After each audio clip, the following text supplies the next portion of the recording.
உங்கள் ஆன்மாவை சில நோய்கள் தாக்குகின்றன. புறம் பேசுகின்றீர்கள், பொறாமைப்படுகின்றீர்கள், மற்றவர்களுடைய செல்வத்தை பற்றி ஆற்றாமையால் தவிக்கின்றீர்கள், உங்களுக்கு உலக ஆசை இருக்கின்றது, நிறைய சம்பாதிக்க வேண்டும் என்று ஆசைப்படுகின்றீர்கள், பொறாமைப்படுகின்றீர்கள், கோல் முட்டுகின்றீர்கள், உள்ளத்தில் நயவஞ்சகத்தை மறைத்து வைத்திருக்கின்றீர்கள், பொய் பேசுகின்றீர்கள். இதெல்லாம் உள்ளத்தினுடைய நோய்கள். நம்முடைய உள்ளத்து நோய்களை வெளியே எடுத்து சொல்லி எனக்காக பிரார்த்தனை செய்யுங்கள், எனக்காக துவா செய்யுங்கள் என்று நாம் யாராவது கேட்கின்றோமா? அந்த திராணியை நாம் யாராவது பெற்றிருக்கின்றோமா என்றால் இல்லை. நம்முடைய ஆன்மாவின் நலத்தை கவனத்தில் கொண்டு பார்த்தால் உடலை தாக்குகின்ற நோய்களை விட உள்ளத்தை தாக்குகின்ற, ஆன்மாவை தாக்குகின்ற நோய்கள் தான் பெரும் பாதிப்பை, நெடுங்கால பாதிப்பை, நிலையான வாழ்வை பாதிக்கின்ற பின் விளைவுகளை ஏற்படுத்துகின்றன. ஆனால் நாம் அவற்றையெல்லாம் கவனம் செலுத்துவதே கிடையாது. இப்ப நம்முடைய ஆன்மாவின் நிலை என்ன? நம்முடைய ஆன்மாவில் தான், அகத்தில் தான் ஈமான் உரைகின்றது.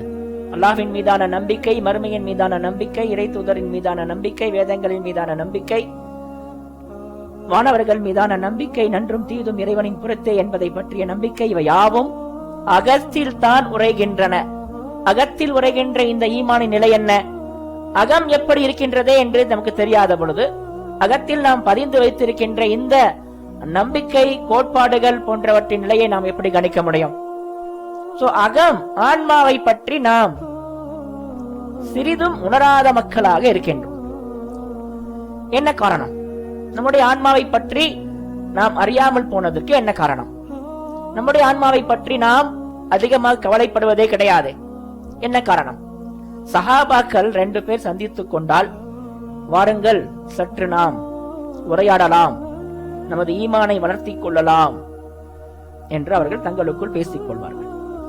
அல்லாஹ்வை பற்றி, அல்லாஹ்வுடைய நினைவை பற்றி, அல்லாஹ்வின் வேதத்தை பற்றி கலந்துரையாடிக் கொண்டால் தங்கள் ஈமானன் வலுப்பெறுகின்றது, தங்கள் இறை நம்பிக்கை அதிகரிக்கின்றது என்பதை அவர்கள் உணர்ந்தார்கள். அதற்கான முயற்சிகளில் ஈடுபட்டார்கள். ஆனால் நாமும் இஸ்லாமிய கல்வியை வளர்த்திக் கொள்கின்றோம், இஸ்லாமிய அறிவை பெறுவதற்கு முயற்சி செய்கின்றோம். இந்த அறிவு, இந்த கல்வி நம்முடைய ஈமானை உயர்த்துகின்றதா? நம்முடைய அகத்தில் உரைகின்ற நம்பிக்கையை அதிகப்படுத்துகின்றதா என்றால் இல்லை. மாறாக இது விவாதங்களுக்கும் வீண் சண்டை சச்சரவுகளுக்கும் தான் வழிகோலுகின்றது. ஈமானை வளர்த்துக் கொள்ள வேண்டும், ஈமானை அதிகரிக்க வேண்டும் என்பதை பற்றி கவலையோ, அதை பற்றி அக்கறையோ நம்மிடத்தில் இல்லை. நம்முடைய ஆன்மாவின் நிலை என்ன?